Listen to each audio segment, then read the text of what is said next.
अस्सलाम वालेकुम। इस वीडियो में हम सारे ऑस्पी के पॉइंट्स करेंगे फंगस के।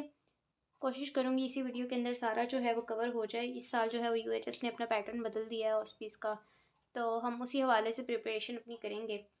तकरीबन 1 से 2 स्टेशन तो पक्की बात है कि फ़ंगस में से आ जाएंगे। 4 मार्क्स का एक अनऑब्ज़र्व स्टेशन होता है। सबसे पहले जो है वो मैं इम्पोर्टेंट चैप्टर से स्टार्ट करूँगी, चैप्टर नंबर 50 से।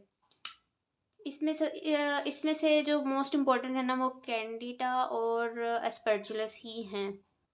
सबसे पहले कैंडिडा को देख लेते हैं। तो हमारी बुक में जो कैंडिडा की डायग्राम्स बनी हुई हैं वो एक ये वाली डायग्राम बनी हुई है और एक ये वाली डायग्राम बनी हुई है और ये वाली डायग्राम बनी हुई है। टंग के ऊपर जो वाइट फ्लैग्स हैं और एक डायपर रैश वाली डायग्राम बनी हुई है। या तो वो आपको एज इट इज़ ये डायग्राम्स दे देगा या फिर वो आपको कोई सिनेरियो बना के पूछ लेगा कि ये हुआ है तो आप आइडेंटिफाई करें। बहुत इजी है। अगर उसने ये नहीं दिया होगा तो आपको वो उसने हिंट दिया होगा सूडो हाइफी का। अगर उसने सूडो हाइफी का नहीं हिंट दिया होगा तो वो फिर क्वेश्चन पूछ लेगा कि जो कैंडिडा है उसके हाइफी किस तरह के होते हैं। 1 नंबर का वो सवाल पूछ लेगा तो आपने बता देना कि उसके सूडो हाइफी होते हैं। अब उसने पूछ लिया। अब इसके अलावा वो डिजीज़ेस पूछ सकता है कि right on the diseases caused by this organism. तो हमें पता है कि कैंडिडा क्या क्या करवाती है। इन्वेसिव कैंडियासिस करवाती है, एसोफेजियल कैंडियासिस करवाती है, स्किन फोल्ड इन्फेक्शन होते हैं, वजाइनल इन्फेक्शंस होते हैं। ये सारे के सारे यहाँ पे लिखे हुए हैं। Thrush in mouth, endocarditis, diaper rash, oesophagitis, vaginitis, ये सारी इसकी डिजीज़ेज हो जाएंगी। फिर वो पूछेगा कि मॉर्फोलॉजी क्या है इसकी, या हम इसको ग्राम स्टेन के अंदर देखें या हम माइक्रोस्कोप के अंदर देखें तो हमें क्या नज़र आएगा। मतलब इसकी कैरेक्टरिस्टिक्स फीचर हमने लिखने हैं तो वो हम लिखेंगे। मॉर्फोलॉजी में हम देख लेंगे यहाँ पे इधर लिखा हुआ है लैब डायग्नोसिस में कि ये जो है वो ग्राम पॉजिटिव अपीयर होती हैं और हम लिख देंगे इसमें कि ये जो है वो जर्म ट्यूब्स बनाती हैं। तो हम साथ में लिख देंगे जर्म ट्यूब्स। और साथ में इसका क्या लिखा हुआ है कि कैल्को फ्लोर वाइट स्टेनिंग होती है इसकी और जो है वो क्लाइमेडियोस्पोर्स भी बनाती है ये। तो ये इसकी मॉर्फोलॉजी आ जाएगी। और साथ में हम ये भी लिख देंगे कि ये जो है वो सूडो हाइफी बना रही थी। फिर इसके वो अगला क्वेश्चन ये भी पूछ सकते हैं कि इसके कंट्रीब्यूटिंग केसेस कौन कौन से हो सकते हैं। तो ये कैसे स्प्रेड होती है, इसके कंट्रीब्यूटिंग कौन सी चीज़ होती है जो इसको ट्रिगर कर रही होती है। तो इसमें हम लिख सकते हैं जैसे वार्म वेदर हो गया, ठीक है, पुअर हाइजीन हो गई, टाइट क्लॉथिंग हो गई, एंटीबायोटिक्स जो कि नॉर्मल फ्लोरा को किल कर रही होती है, मोस्टली वो रीज़न होती हैं इसकी। और साथ में डायबिटीज़ हो गया। तो ये था कैंडियासिस। नेक्स्ट जो फंगस इंपॉर्टेंट है वो है स्पर्जुलस। ये भी मोस्टली आती है। इसकी क्या आइडेंटिफिकेशन होगी कि इसके सेप्टेट हाइफी होंगे। कैंडिडा में हमने देखा था कि उसके सूडो हाइफी थे, इसके सेप्टेट हाइफी होंगे। या फिर या तो वो डायरेक्ट आपको सेप्टेट हाइफी का हिंट दे देगा या फिर वो यहाँ पे जो बुक में डायग्राम्स बनी हुई हैं इसमें से कोई डायग्राम दे देगा। ये जैसे एस्पर्जिलस की डायग्राम है, ये एज इट इज़ जो है वो डायग्राम आपको दे दे पेपर के अंदर। या फिर इसके अलावा ये डायग्राम बनी हुई है ये दे दे। या फिर वो आपको सिनेरियो बना के दे देगा कि लंग का कोई इन्फेक्शन है या फिर ओटाइटिस मीडिया है जो कि ये करवाता है एस्पर्जिलस। या फिर उसने हिंट दिया होगा कि स्टेन्ड विद लैक्टोफिनोल कॉटन ग्लू। तो लैक्टोफिनोल कॉटन ग्लू जो है वो स्पेसिफिकली एस्पर्जिलस के लिए यूज़ होती है, ठीक है। अब वो नेक्स्ट आपसे क्वेश्चन पूछेगा कि या तो डायग्नोस करें, तो आपने डायग्नोस कर दिया कि एस्पर्जिलस है। अब वो आपसे टाइप्स पूछ लेगा, write down the other types of aspergillus. तो इसमें इसकी 3 टाइप्स हैं। एस्परजिलस फ्यूमिगेटस आ जाएगा, एस्परजिलस फ्लैवस आ जाएगा और एस्परजिलस नाइगर आ जाएगा। नेक्स्ट क्वेश्चन वो आपसे पूछ सकता है कि इसकी ट्रांसमिशन कैसे होती है। तो ट्रांसमिशन इसकी रेस्पिरेटरी रूट से होती है। जो इसके ड्रॉपलेट्स होते हैं वो एयर मतलब रेस्पिरेटरी ड्रॉपलेट्स के जरिए होते हैं जो एयर से अगर इनहेल करेंगे तो वो डायरेक्ट लंग्स में चले जाएंगे। फिर वो क्वेश्चन पूछ सकता है कि इसकी कॉलोनी कैसी होती है। तो इसकी कॉलोनी जो होती है ना एस्परजिलस की, वो लाइट ग्रीन कलर की होती है। तो ये कॉलोनी की जो मैं है डायग्राम या जो वीडियो है ना वो मैं साथ में अटैच कर दूंगी। तो लाइट ग्रीन कलर की कॉलोनी होती है, याद रखना। हो सकता है उसने सिनेरियो में भी लाइट ग्रीन कलर की कॉलोनी लिखा हो।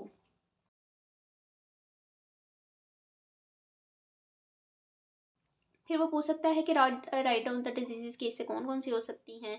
तो ये कौन कौन सी डिजीज़ करवाता है, इन्वेसिव एस्परजिलोसिस है, एलर्जिक एस्परजिलोसिस है, एस्परजिलोमा है, फंगस बॉल है, और इसके अलावा एफ्लाटॉक्सिन प्रोडक्शन होती है इसकी, जो कि वो सीरियल्स वगैरह में, नट्स वगैरह में हो रही होती है। ठीक है। इसके बाद है प्रिवेंटिव मेजर्स। तो प्रिवेंटिव मेजर्स हम क्या क्या कर सकते हैं, वो ये भी क्वेश्चन आ सकता है। तो प्रिवेंटिव मेजर हम सबसे पहले तो पेशेंट को हमने नट्स वगैरह सीरियल्स वगैरह नहीं देने, ख़ास तौर पे इम्यूनो कॉम्प्रोमाइज पेशेंट्स जो होते हैं, एड्स वाले जो होते हैं, उनको हमने नहीं देने बिल्कुल भी। एक तो ये प्रिवेंटिव मेजर हो गई। ठीक है। दूसरा, हमने हाइजीन वगैरह का ख्याल रखना है। तीसरा, हमने जो सारे के सारे पॉटेड प्लांट्स हैं ना वो रिमूव कर देने हैं। ठीक है। इसके अलावा आपने HEPA फ़िल्टर्स जो हैं वो इंस्टॉल करने हैं। और इसके अलावा हम लिख सकते हैं कि आपने डर्टी इन्वायरमेंट को जो है ना वो रिड्यूस करना है। ठीक है। सो ये थी एस्परजिलस। एस्परजिलस के बाद जो नेक्स्ट इम्पोर्टेंट फंजाई है वो पहले चैप्टर के अंदर है, जिसमें जो था वो क्यूटेनियस माइकोसिस जो है ना, डर्मेटोफाइट्स, ये बहुत इंपॉर्टेंट है। इसमें जो है ना वो ये वाली आती होती है। इसकी 3 टाइप्स पूछ सकता है वो, माइक्रोस्पोरम, ट्राइकोफाइटोन, एपिडर्मोफाइटोन। ये तो यूक्यू भी है, तो ये भी आ सकता है आपको। इसके अलावा वो ना आपको ये वाली पिक्चर दे सकता है। ठीक है। ये आपने ध्यान रखना है कि अगर ये सर्कल सा बना होगा और बीच में इस तरह से होगा ना, तो ये स्पेसिफिक है रिंग वॉर्म वाला। तो रिंग वॉर्म होगा तो इसके साथ ही हम वो इसकी 3 टाइप्स लिख देंगे, एपिडर्मोफाइटोन, ट्राइकोफाइटोन और माइक्रोस्पोरम वाली। और साथ में वो पूछ लेगा कि इसका लेबॉर्ट्री डायग्नोसिस क्या है, तो इसके लेबॉर्ट्री डायग्नोसिस में हम वो लिख देंगे या फिर माइक्रोस्कोपिक इसकी हम कैसे इसको व्यू कर सकते हैं, तो उसमें हम कैल्कोफ्लोर वाइट स्टेनिंग करेंगे और KOH प्रिपरेशन करेंगे। तो ये वाली पिक्चर दे सकता है जो हाथ के ऊपर ये छोटा सा वो बना हुआ है। तो इसमें वो स्पोरोथेरिक्स होगा, स्पोरोट्राइकोसिस, और साथ में अगर हो सकता है उसने सिनेरियो बना के दिया हो कि गार्डनर्स जो होते हैं जो रोजेस को प्रून करते हैं, तो या फिर उसने ये लिखा हो सकता है कि सिगार शेप्ड बडिंग जो है वो शो कर रही है ईस्ट, तो फिर इसमें जो है ना वो स्पोरोट्राइकोसिस होगा। ठीक है। इसके बाद जो है वो आपसे ये पूछ सकता है, जो पहले चैप्टर में बात लिखी हुई थी कि नॉर्मली हम जो वो होती है, फंजाई होती है, उसको हम किस कौन सी कल्चर मीडिया, कौन सा स्पेसिफिक कल्चर मीडिया है जो हम फंजाई के लिए यूज़ करते हैं। सेबरोड एगर, ये भी क्वेश्चन आ सकता है। इसके अलावा हम वापस चलते हैं चैप्टर 50 के ऊपर। यहाँ पर हमने छोड़ दी थी क्रिप्टोकोकस। अब आपसे पूछ सकता है वो क्रिप्टोकोकस के एक सिनेरियो बना के लिख सकता है कि एक बहुत बड़ी कैप्सूल है, लार्ज कैप्सूल। क्रिप्टोकोकस की निशानी ये होगी कि यहाँ पे ना कैप्सूल लिखा होगा उसने, या फिर उसने लिखा होगा इंडिया पिंक स्टेन हम यूज़ कर रहे हैं। तो इंडिया पिंक स्टेन और कैप्सूल जो है वो इसकी, और मेनिनजाइटिस जो है वो क्रिप्टोकोकस होगा।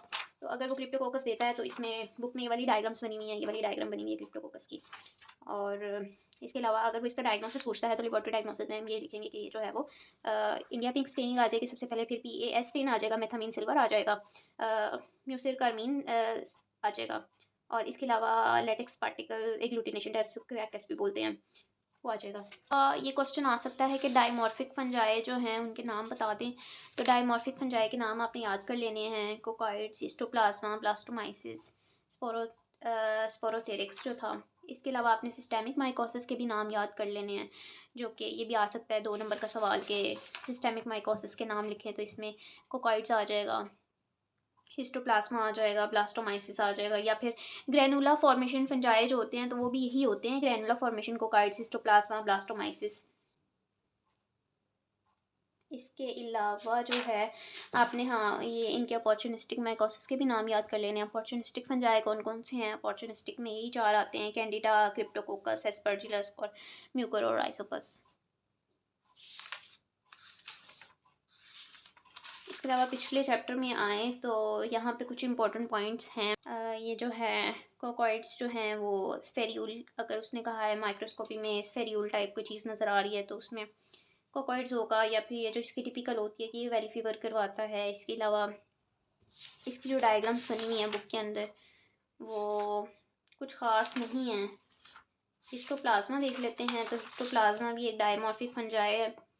ये क्या करवाती है? टंग अल्सर करवाती है। अगर टंग अल्सर का कोई सिनेरियो आता है या फिर लिखा आता है कि, या फिर उसकी अपीयरेंस पूछ लेता है, तो इसकी अपीयरेंस क्या होगी कि yeast with in the macrophages होगा। हिस्टोप्लाज्मा की। इसके अलावा ये इसके स्पेसिफिक है कि जो स्पोर्स होते हैं वो विद इन द मैक्रोफेजेस होते हैं।